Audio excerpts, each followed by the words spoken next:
The dust from the stagecoach had barely settled when Emma Hartley realized she was the only passenger who had disembarked in Silver Creek, Arizona territory, and the hollow feeling in her chest told her this was just another place where she would end up alone.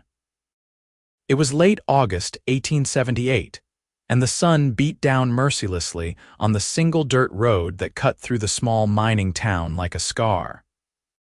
She stood there with her worn leather trunk at her feet, watching the stage disappear into the shimmering heat, and wondered if coming here had been the biggest mistake of her life. Emma was 22 years old, though she felt decades older. Her auburn hair was pinned up beneath a dusty bonnet, and her gray eyes held a wariness that came from too much loss. She had come to Silver Creek because her Aunt Margaret had written to her 6 months ago, inviting her to help run the boarding house she owned. But 3 weeks ago, another letter had arrived, this one from a lawyer informing Emma that her aunt had died suddenly of a fever.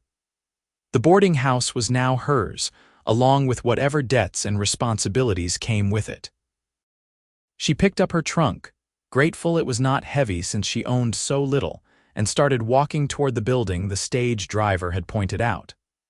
The boarding house was a 2-story structure with a faded sign that read Hartley House swinging in the hot breeze. Paint peeled from the wooden siding and one of the shutters hung at an angle. It looked as tired as Emma felt. The inside was better than the outside, at least. The main floor had a dining area with several tables, a kitchen in the back, and a small sitting room. Upstairs, there were 6 guest rooms and what must have been her aunt's private quarters. Emma set her trunk down in the hallway and felt the silence of the empty building press against her. Everyone I love leaves me, she thought bitterly, but pushed the thought away. There was work to be done. She spent the rest of that day and the next cleaning, sweeping away the dust that had accumulated, airing out the rooms and taking inventory of the supplies. The pantry was nearly bare, and she would need to visit the general store soon. On the 3rd morning, she was scrubbing the front windows when a shadow fell across her work. "Morning, ma'am," a deep voice said. Emma looked up to see a man standing on the boardwalk, his hat in his hands. He was tall and broad-shouldered, with dark hair that touched his collar and eyes the color of strong coffee. He wore the clothes of a working cowboy, dusty leather chaps over denim pants, a faded blue shirt, and a bandana tied loosely around his neck. There was a gentleness in his face that seemed at odds with his rugged appearance. "Morning," Emma replied, pushing a strand of hair out of her face. "Can I help you?" "I heard the boarding house might be opening again," he said. "I am looking for a room. I just hired on at the Double R Ranch outside town and the bunkhouse is full up. Name is Jacob Thornton, but most folks call me Jake." Emma straightened, considering. She needed the money, that was certain. "The rooms are clean, but I have not got the kitchen fully stocked yet. I can offer you a room, but meals might be simple for a few days." Jake smiled, and it transformed his whole face. "Simple suits me just fine. I am not particular." She showed him to a room on the 2nd floor, one that faced the street and caught the morning light. It was sparse but clean, with a narrow bed, a washstand, and a small chest of drawers. Jake set down his saddlebags and looked around with obvious satisfaction. "This is perfect," he said. "What do I owe you?" They agreed on a rate, and Jake paid her for the first week. As she took the money, their fingers brushed briefly, and Emma felt an unexpected warmth spread through her. She pulled her hand back quickly, unsettled by the sensation. Over the next few days, Jake proved to be an ideal boarder. He was quiet and courteous, always wiping his boots before coming inside, and he never complained about the simple meals Emma prepared. He would leave early in the morning for the ranch and return at dusk, usually dusty and tired, but always with a kind word. Other boarders began to arrive as word spread that Hartley House was open again. There was Mr. Patterson, an older gentleman who worked at the assay office, and 2 miners named Dutch and Carson who were working a claim up in the hills. Emma found herself busy from dawn to well past dark, cooking, cleaning, doing laundry, and managing the accounts. It was exhausting work, but it kept her mind occupied, which was a blessing. Jake often lingered after dinner, helping Emma clear the tables despite her protests that he was a paying guest and should not be working. "My mama raised me to help where I can," he would say with that gentle smile. They would talk as they worked, small conversations about the weather, the town, the work at the ranch. Emma found herself looking forward to these moments, though she tried not to examine why too closely. One evening, about 2 weeks after Jake had arrived, Emma was carrying a heavy pot of water from the pump in the yard when she stumbled on the back steps. The pot went flying, and she braced herself for a hard fall, but strong arms caught her. Jake had been coming around the side of the building and had moved with surprising speed to keep her from hitting the ground. "Are you all right?" he asked, his face close to hers, his arms still holding her steady. Emma's heart was racing, and not just from the near fall. She could feel the warmth of his body, smell the scent of leather and soap, and something uniquely him. "I am fine," she managed, stepping back. "Thank you." Jake released her but stayed close, his eyes searching her face with concern. "You are working too hard. You should not be carrying such heavy loads by yourself." "I manage," Emma said, more sharply than she intended.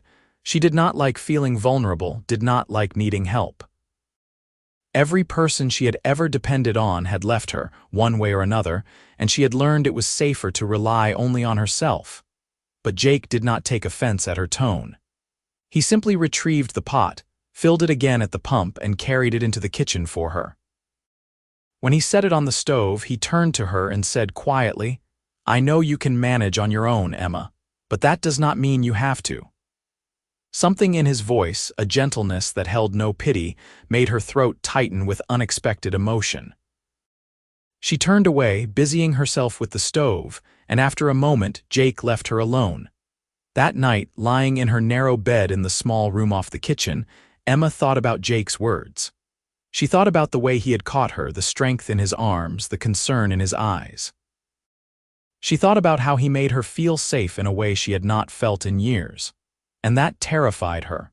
The days turned into weeks, and September arrived with slightly cooler temperatures and clear blue skies. Emma fell into a routine with the boarding house, and Jake remained her most constant presence. The other boarders came and went, the miners heading out for days at a time to work their claim, Mr. Patterson spending long hours at the assay office. But Jake was there every morning and evening, steady as the sun. He began to find small ways to help her, fixing the broken shutter, repairing a wobbly table leg, replacing some loose boards on the front porch. Emma protested at first, but Jake would just smile and say, "Got to earn my keep somehow." Eventually, she stopped protesting and simply felt grateful, though she tried not to let that gratitude turn into something deeper. One Saturday evening, the town was hosting a dance at the community hall. Most of the boarders planned to attend, and Jake appeared at the kitchen door, freshly washed and wearing a clean shirt, his hair still damp. "Will you come to the dance, Emma?" he asked. She shook her head, her hands deep in dishwater. "I have too much work to do." "The work will still be here tomorrow," Jake said. "When was the last time you did something just for yourself?" Emma could not remember. Even before coming to Silver Creek, her life had been a series of obligations and duties. After her parents died in a fire when she was 16, she had gone to live with her grandmother, nursing the old woman through her final illness.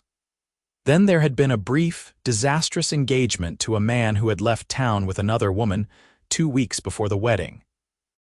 After that, she had worked as a seamstress, barely scraping by until her aunt's letter had arrived. "I do not dance," she said finally. "Then I will teach you," Jake replied. His tone was light, but there was something hopeful in his eyes that made her chest ache. She almost said no. It would be safer to say no, to keep the walls around her heart intact, but something in her, some small spark that refused to be entirely extinguished, made her nod. "All right, but I need a few minutes to change." The smile that spread across Jake's face was worth every ounce of fear she felt. The community hall was crowded with townspeople, and a small band was playing lively music. Lanterns hung from the rafters, casting a warm glow over the dancers. Emma felt out of place in her simple calico dress, but Jake looked at her as if she were wearing silk and jewels. He led her to the floor and took her hand, placing his other hand gently at her waist. "Just follow my lead," he said. Emma was stiff at first, self-conscious about her lack of skill, but Jake was patient. He guided her through the steps, his movements sure and steady. Gradually, she began to relax, to let herself feel the music and the warmth of his hand holding hers. They danced through several songs, sometimes fast and breathless, sometimes slow and close. Emma found herself laughing, actually laughing for the first time in months. During a break in the music, Jake fetched them both cups of punch and they stood at the edge of the hall watching the other dancers. Emma felt flushed and happy, and it was such an unfamiliar feeling that it made her almost dizzy. "Thank you for this," she said quietly. Jake looked down at her and something in his expression made her heart skip. "Emma, I need to tell you something." Before he could continue, a commotion at the door interrupted them. Several men came bursting in, and Emma recognized one of them as the sheriff. There was a flurry of urgent conversation, and then the sheriff's voice rang out over the crowd. "Need volunteers for a search party. A little girl wandered off from the Simpson farm this afternoon. They have been looking for hours, but with night falling, we need more hands." The dance broke up immediately as men began volunteering. Jake squeezed Emma's hand. "I have to go help." "Of course," Emma said, though fear suddenly gripped her. "Be careful." He smiled at her, that gentle smile that had become so dear to her. "I will be back before you know it." But as Emma watched him leave with the other men, that old familiar fear wrapped around her heart like a cold hand. "Everyone I love leaves me." The thought was bitter and sharp, and she tried to push it away, but it clung like a shadow. She returned to the boarding house and tried to sleep, but rest would not come. She lay awake, listening to every sound, jumping at every creak of the building. The other boarders returned from the dance and went to their rooms, but Jake's door remained silent and empty. Morning came, and still Jake had not returned. Emma prepared breakfast for the boarders with shaking hands, barely hearing their speculation about the search. Mr. Patterson mentioned that the country around the Simpson farm was rough, full of ravines and rocky outcroppings. Dutch said he had heard talk of a mountain lion in the area. Each word was like a knife in Emma's chest. The day dragged on with agonizing slowness. Emma tried to keep busy, but every task seemed meaningless. She kept going to the window, looking out at the street, hoping to see Jake's tall figure walking toward the house. But the afternoon passed, and then evening came, and still there was no sign of him. That night, Emma sat in the kitchen long after everyone else had gone to bed, a single lamp burning on the table. She had not cried when her parents died, not when her grandmother passed, not even when her fiancé had abandoned her. She had learned to lock her grief away to keep moving forward. But now, thinking of Jake somewhere out in the darkness, possibly hurt or worse, the tears finally came. "Everyone I love leaves me," she said bitterly to the empty room, her voice breaking. "Everyone." She did not know how long she sat there, crying silently into her hands, but eventually she heard the front door open. Her heart leaped and she rushed to the hallway. Jake stood there, covered in dirt and scratches, exhaustion evident in every line of his body. But he was alive, he was whole, and the relief that flooded through Emma was so intense it nearly brought her to her knees. "You are back," she whispered. Jake's eyes found hers, and she saw something fierce and tender in them.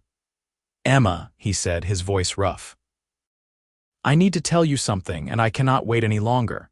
He crossed the distance between them in 3 strides and took her hands in his.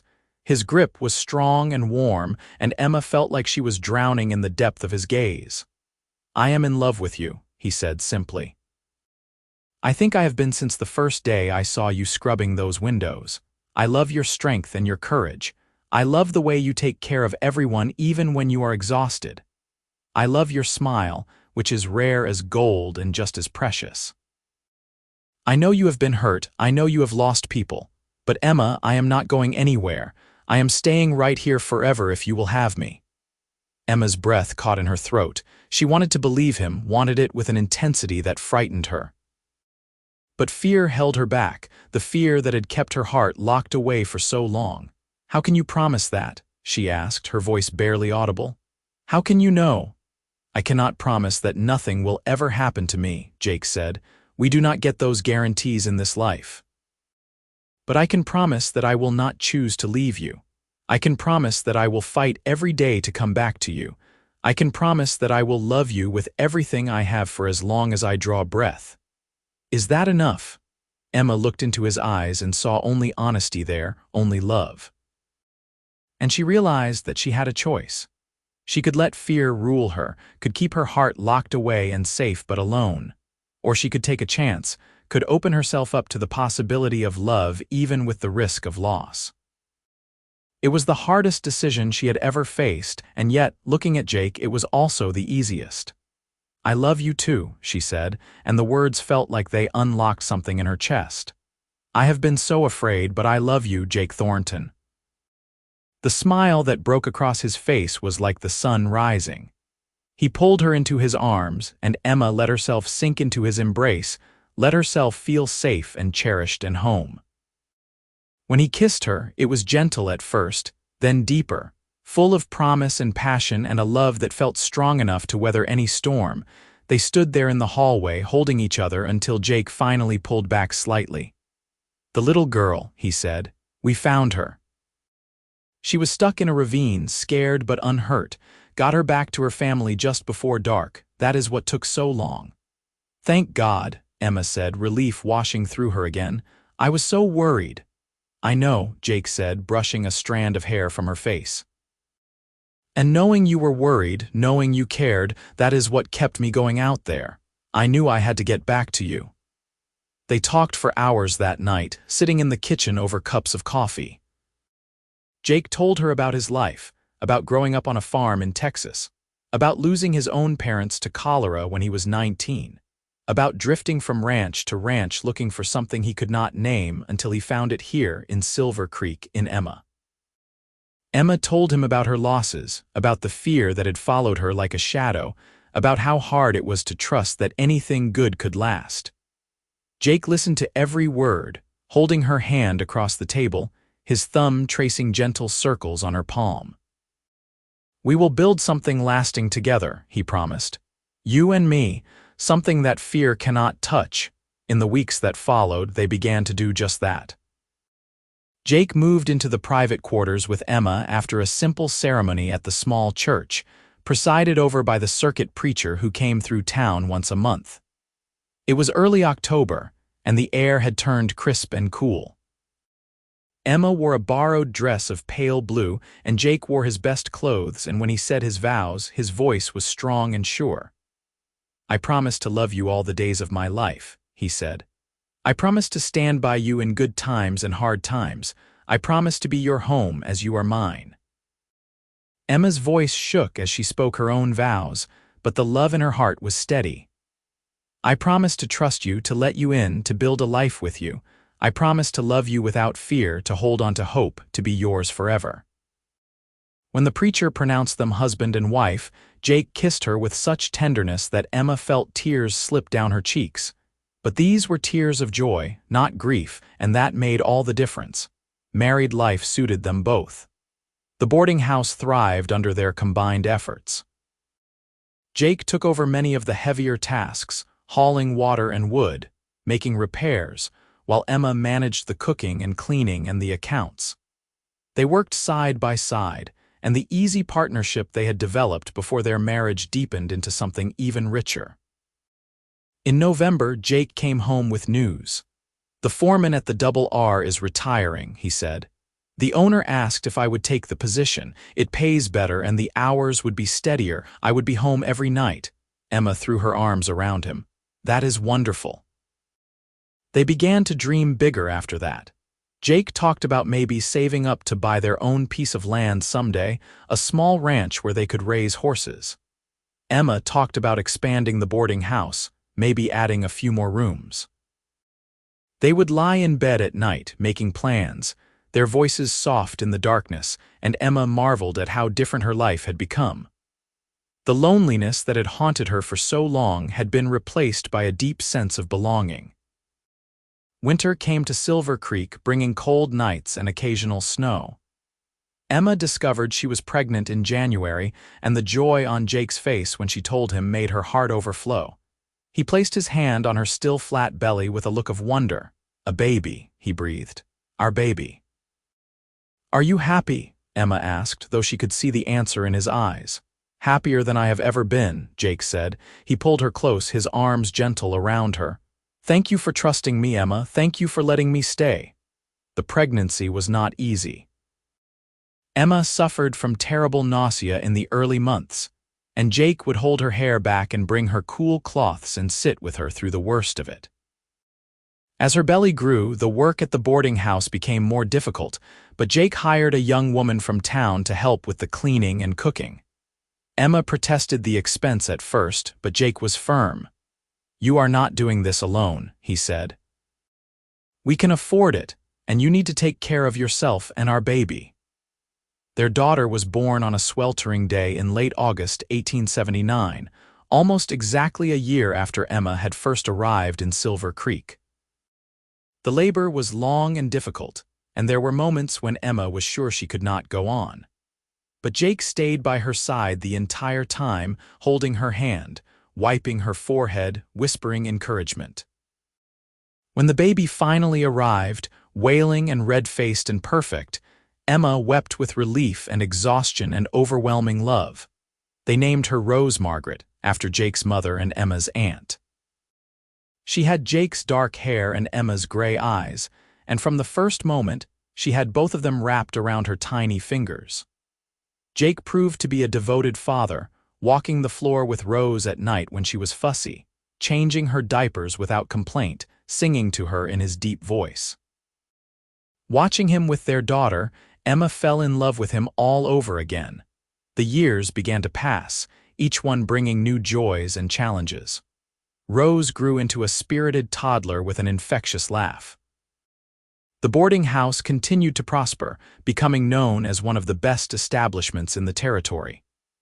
Jake excelled as foreman of the Double R, earning the respect of the ranch hands and the owner alike.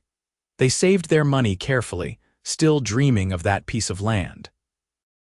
In the spring of 1882, when Rose was almost 3, Emma discovered she was pregnant again. This time she was less frightened, more confident. She knew what to expect, and she knew that Jake would be there for every step. Their son was born in December, a Christmas baby they named Samuel Jacob. He was bigger than Rose had been, with a shock of black hair and Jake's brown eyes. Rose was fascinated by her little brother, always wanting to help care for him, and Emma's heart felt so full she thought it might burst. Life was not without its difficulties. There was a particularly harsh winter in 1883 that killed much of the double Articus herd and strained finances across the territory. There was a fever outbreak that swept through Silver Creek, and Emma and Jake spent weeks nursing their boarders and their children through illness, terrified they would lose someone. There were the normal trials of raising children, the sleepless nights, the worries, the moments of frustration. But through it all, Jake kept his promise. He stayed. He loved her. He showed up every single day, steady as the mountains that ringed their town. Emma learned to trust that steadiness. The fear that had once ruled her life gradually loosened its grip. She learned to lean on Jake, to accept his help and his love without waiting for the other shoe to drop. She learned that loss was a part of life, but so was love, and love was worth the risk. In the summer of 1885, Jake came home with a gleam in his eye that Emma had learned to recognize. "I heard about a property for sale," he said. "About 5 miles outside town. 200 acres with water rights, a small house and a barn. The owner is moving back east and wants to sell quick." They went to see it the next day, leaving Rose and Samuel with the young woman who now managed much of the day-to-day work at the boarding house. The property was beautiful, nestled in a valley with a creek running through it. The house was small but solid, and the land was perfect for horses. Emma could see it all in her mind, the ranch they could build, the life they could have. "What do you think?" Jake asked, his arm around her waist as they stood looking out over the land. "I think it is perfect," Emma said. "I think we should do it." They bought the property that summer and began the work of building their ranch. They kept the boarding house, hiring a couple to run it for them, but their hearts were in the ranch. Jake bought their first horses in the fall, good solid stock with strong bloodlines. Emma set about making the little house into a home, sewing curtains, planting a garden, creating a space where their children could run and play and grow. Rose was 6 now, and Samuel was nearly 3. They thrived in the country, exploring the creek, learning to ride the gentler horses, helping with small chores. Emma would watch them from the kitchen window, their laughter carrying on the wind, and feel a contentment so deep it was almost painful. This was what she had never dared to dream of: a family, a home, a future. Jake's horse breeding business grew slowly but steadily. He had a gift with the animals, a patience and understanding that resulted in horses that were highly sought after. Ranchers from across the territory began to hear about the Thornton Ranch, and buyers came to see the stock. The money was not plentiful at first, but it was steady, and every year they did a little better. In 1887, Emma gave birth to another daughter, a tiny thing they named Ruth. She was different from Rose and Samuel, quieter and more thoughtful, with Emma's auburn hair and a serious expression that made her seem older than her years. The older children adored her, and Samuel appointed himself her protector, always making sure she had her favorite toy or blanket. Life settled into a rhythm that Emma had never imagined possible. There were seasons to the work: the spring foaling, the summer breaking and training, the fall sales, the quiet winter months when they could rest and plan for the next year. There were holidays celebrated with their small family and the friends they had made in the community. There were Sunday church services and town socials and the ordinary, extraordinary moments of daily life. Jake's hair began to show silver at the temples, and Emma found laugh lines forming around her eyes. They were no longer the young people who had met in the dusty boarding house, but they were happy, deeply and truly happy. On their 10th wedding anniversary in October 1889, Jake gave Emma a locket with pictures of their 3 children inside. 10 years, he said, fastening it around her neck, and I plan on at least 50 more. Only 50? Emma teased, and he laughed and kissed her. They were sitting on the porch of their house, watching the sun set over the mountains when Emma said, "Do you remember that first night when you told me you were staying right here forever?" "I remember," Jake said. "I did not believe you," Emma admitted. "I wanted to, but I could not. Everyone I loved had left me, and I was so sure you would too." Jake took her hand, the gesture as natural as breathing after all these years. "I know, but I meant what I said. I am still here, Emma, still yours, forever." Emma leaned her head on his shoulder, feeling the solid warmth of him, the steadiness that had become the foundation of her life. "You kept your promise," she said softly. "You stayed. Always," Jake said, and kissed the top of her head. The years continued to unfold. Rose grew into a beautiful young woman with her mother's strength and her father's gentleness. She married a neighboring rancher's son in 1892, a good man who loved her fiercely, and gave Emma and Jake their first grandchild the following year. Samuel took to the horse business like he was born to it, working alongside his father and eventually becoming a partner in the ranch. Ruth surprised everyone by declaring her intention to become a teacher, and she went away to study in Tucson, returning with a certificate and a quiet pride that made them all beam. Emma and Jake grew older together, their hair turning gray, their bodies slowing down, but their love never diminishing. They would still take walks in the evening, hand in hand, talking about their day or sometimes not talking at all, simply being together. They would still dance in the kitchen when the mood struck, Jake humming a tune while Emma laughed. They would still lie in bed at night, Emma's head on Jake's chest, listening to the steady beat of his heart and feeling grateful for every single day. In the spring of 1899, they celebrated their 25th wedding anniversary with a big party at the ranch. All three of their children were there, along with four grandchildren and a fifth on the way. Friends and neighbors came from miles around. There was music and dancing and food and laughter. As Emma looked around at the gathering, at the family they had built and the life they had created, she felt a peace that went soul deep. Jake found her later in the evening, standing a little apart from the crowd, watching the festivities. He slipped his arms around her waist from behind and she leaned back against him, fitting perfectly as she always had. "Happy?" he asked. "More than I ever dreamed possible," Emma said. She turned in his arms to face him. "Thank you for staying, Jake. Thank you for loving me." "Thank you for letting me," Jake replied. He cupped her face in his hands, his touch still as gentle as it had been that first night. "You are my home, Emma. You always have been." She kissed him then, there under the stars, with the sound of their family celebrating around them. And in that moment, Emma knew with absolute certainty that she had found what she had been searching for all along. Not a promise that loss would never come, because loss was part of life, but a promise of presence, of constancy, of love that endured. Jake had shown her that not everyone leaves. Some people stay. Some people keep their promises. Some loves last forever. The party wound down eventually, guests heading home, children being put to bed in various rooms throughout the house. Emma and Jake walked out to the pasture where the horses grazed in the moonlight. They stood there for a long time, his arm around her shoulders, her arm around his waist, just being together. 25 years, Emma said. "Where did the time go?" "Into this," Jake said, gesturing at the ranch, the house, the life they had built. "Into something beautiful." Emma thought about that girl who had stepped off the stagecoach 21 years ago, hollow with loss and afraid to hope. She thought about how Jake had seen past her fear to the woman underneath, how he had loved her patiently and persistently until she could love him back without reservation. She thought about all the years since, the joys and sorrows and ordinary moments that had woven together into a life. "I love you," she said. "I will always love you." "I love you too," Jake said, "and I am staying right here forever, just like I promised."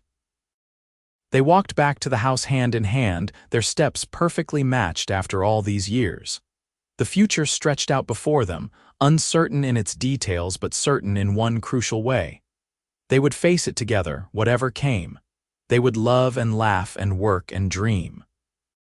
They would grow old watching their children build their own lives, watching their grandchildren grow. They would dance in the kitchen and walk in the evenings and lie together at night. They would be home for each other, today and tomorrow and all the days after that. Emma had learned that love was not the absence of fear but the courage to love anyway. She had learned that promises could be kept and that some people, the right people, chose to stay. And she had learned, finally and fully, that she was worthy of that kind of love, that kind of staying. As they climbed into bed that night, both of them tired but happy, Jake pulled Emma close. She rested her head on his shoulder, her hand over his heart, feeling its steady rhythm. This was home. This was love. This was the forever that she had once thought impossible, made real by a cowboy who kept his promises and a woman who learned to trust again. Outside, the stars wheeled overhead in their ancient patterns. Inside, two people slept peacefully, wrapped in each other's arms and the knowledge that they had found what mattered most. Not perfection, but presence. Not a life without loss, but a love strong enough to withstand it. Emma's last thought before sleep claimed her was one of profound gratitude. "Everyone I loved before did leave me," she thought. "But Jake stayed. And in his staying, he taught me that love is worth the risk, that promises can be kept, that home is not a place but a person. He taught me to hope again, to trust again, to love again. And that, more than anything, is the greatest gift anyone has ever given me." The ranch continued to thrive in the years that followed. Samuel expanded the operation, bringing in new bloodlines and developing a reputation across Arizona territory and beyond for quality horses. Rose and her husband bought the neighboring property, and their children grew up running back and forth between the two ranches, more like siblings than cousins. Ruth returned from Tucson and established the first proper school in Silver Creek, teaching generations of children and never marrying, declaring that her students were family enough. Jake and Emma transitioned gradually into the role of elder statesmen of the family, still contributing but letting the younger generation take the lead. They were content with their quieter life, spending their days in each other's company, riding out to check on the herd, working in Emma's now extensive garden, and spoiling their growing number of grandchildren. On their 30th anniversary in 1899, Emma and Jake took a rare trip, just the two of them, back to Silver Creek. The boarding house was still there, though under different ownership now. They walked past it, remembering, and then Jake led Emma to the community hall. "Remember the first time we danced?" he asked. "I remember being terrified," Emma said, laughing. "I had 2 left feet." "You were beautiful," Jake said. "You are still beautiful." They went inside, and the building was empty except for a few decorations left over from some recent event. Jake hummed a tune, the same one he had hummed in their kitchen so many times, and they danced in the empty hall, just the two of them, moving together as easily as breathing. 30 years, Emma said. "You kept your promise, Jake Thornton." "I told you I was staying right here forever," Jake said. "I meant it then, and I mean it now." They continued dancing, two people who had found each other in the midst of loss and fear and had built something lasting. The afternoon sun slanted through the windows, painting them in gold, and if anyone had seen them, they would have witnessed a love that had endured through 3 decades, through hardship and joy, through the ordinary and extraordinary moments of a life shared. That love would carry them through the decades to come, through the turn of the century, and into a new era. They would see automobiles replace horses on the streets of Silver Creek, would see Arizona become a state in 1912, would see the world change in ways they never imagined. But through all of it, the constant would be each other. Jake's hand in Emma's, Emma's head on Jake's shoulder, the quiet moments and the laughter, the shared work and the shared dreams, the knowing that whatever came, they would face it together in the end. That was what mattered. Not that life was perfect or easy, because it was neither. But that they had found each other, had chosen each other, and had kept choosing each other every single day. Emma had learned that love was not something that happened to you, but something you built, day by day, moment by moment, choice by choice. And she and Jake had built something that would last not just their lifetimes but beyond, in the children and grandchildren and great-grandchildren who would carry their legacy forward. As they left the community hall that day, walking out into the Arizona sunshine, Emma took one last look back. This was where it had started, where Jake had first made her laugh, where she had first let herself hope. And now, 30 years later, that hope had been fulfilled beyond her wildest dreams. She had been so sure that everyone she loved would leave her, but Jake had stayed. He had kept his promise. And in doing so, he had given her the greatest gift imaginable, the gift of a love that lasted forever. They rode back to the ranch as the sun was setting, painting the sky in shades of orange and pink and purple. The house came into view, warm lights glowing in the windows, and Emma could see their family gathered on the porch, waiting to welcome them home. This was the life they had built together. This was the forever Jake had promised, and it was more beautiful than Emma had ever dared to imagine.